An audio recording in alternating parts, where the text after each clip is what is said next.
Hello বন্ধুরা, তোমরা সবাই কেমন আছো? আশা করি ভালো আছো। আমার আরও একটি ব্লগ ভিডিওতে তোমাদের জানাই অনেক অনেক স্বাগত।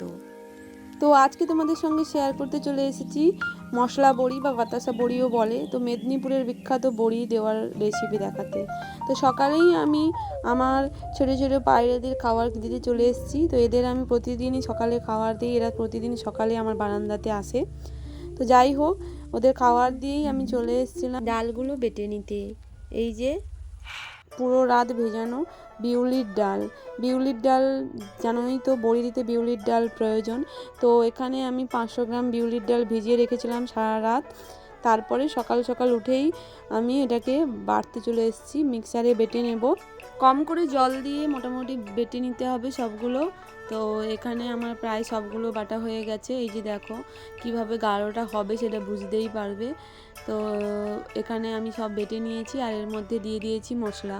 তো মশলা দিতে হবে প্রথমেই লবণ দেবে, আদা বাটা, লঙ্কার গুঁড়ো, কালো জিরে, গোটা জিরে আর 5 ফোড়ন অনেকেই দেয়, আর আমি দিয়েছি অল্প তেজপাতার গুঁড়ো।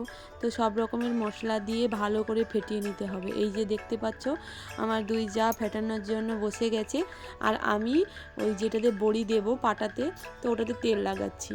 কারণ তেল না লাগালে ওটা উঠবে না, ভালো করে তেল লাগিয়ে নিতে হবে। সর্ষের তেল ভালো করে লাগিয়ে নেওয়ার পরে এই ফেটানোটাকে নিয়ে সুন্দর করে গোল গোল করে দিয়ে দিতে পারো।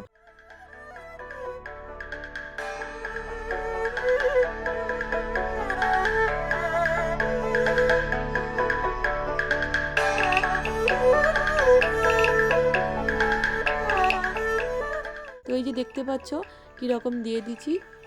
তো এরকম করে আমি সবগুলো দিয়ে দেব। তারপরে অনেক 2 দিন ধরে শুকাতে হবে, ওটা 2-3 দিন শুকাতে হয়। আর আমি তোমাদের পুরোটাই শেয়ার করব কিভাবে কি করবে।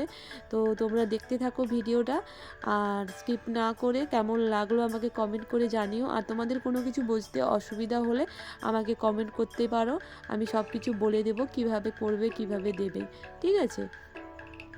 এই যে এখানে আমরা সবাই গল্প করছি আর বড়ি দিয়ে দিচ্ছি সবগুলো। ওরা ফেটাতে আছে আর আমি সব বড়ি দিয়ে দিচ্ছি। বড়ি দিতে কিন্তু খুব দারুণ লাগে, আমার তো ভালোই লাগে। তো আমি অনেক বড়ি বানিয়েছি এই শীতে। তো এর মধ্যে গহনা বড়ি বানিয়েছি অনেকগুলোই, আর এগুলো হচ্ছে মশলা বড়ি। তো তোমরা যদি আমার গহনা বড়ির ভিডিও না দেখে থাকো তাহলে গিয়ে দেখে নিতে পারো। গহনা বড়ির সব কিছু আমি ডিটেলসে বলে দিয়েছি। তো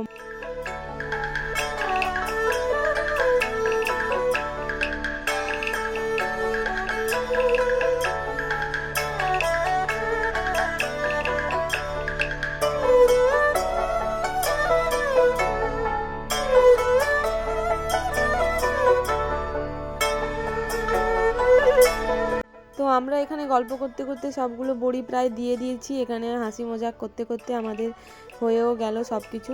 তো প্রায় আমাদের কমপ্লিট। তো তোমরা পুরো ভিডিওটা দেখতে থাকো, আর কেমন লাগলো আমাকে কমেন্ট করে জানিও।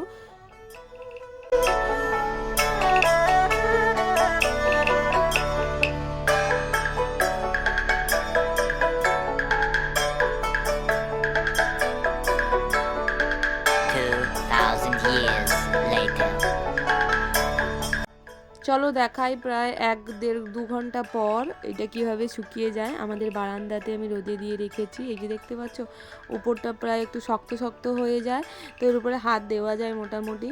আর এটা প্রায় 2-3 দিন রোদে দিতে হয়। এই যে 2-3 দিন রোদে দেওয়ার পরে এই পাড়া থেকে উঠে দেখেছো এরকম একটা একটা সব উঠে যায়। রোদে দেওয়ার পরে ওটা উল্টে পাল্টে রোদে দিতে হবে। আর শুকনো হওয়ার পরে প্রায় এরকম হয়ে যাবে। তো তোমরা বুঝতেই পারবে শুকনো হয়ে গেলে। আর ভালো করে ওটা শুকিয়ে নিতে হবে, ঠিক আছে? না শুকোলে কিন্তু পরে ওটা গন্ধ হয়ে যায়। ওটা শুকিয়ে রাখলে তুমি 1 বছর 2 বছর ধরে ওটা ব্যবহার করতে পারা যায়। তো আজকের মতো টাটা, সবাই ভালো থেকো, সুস্থ থেকো, টাটা।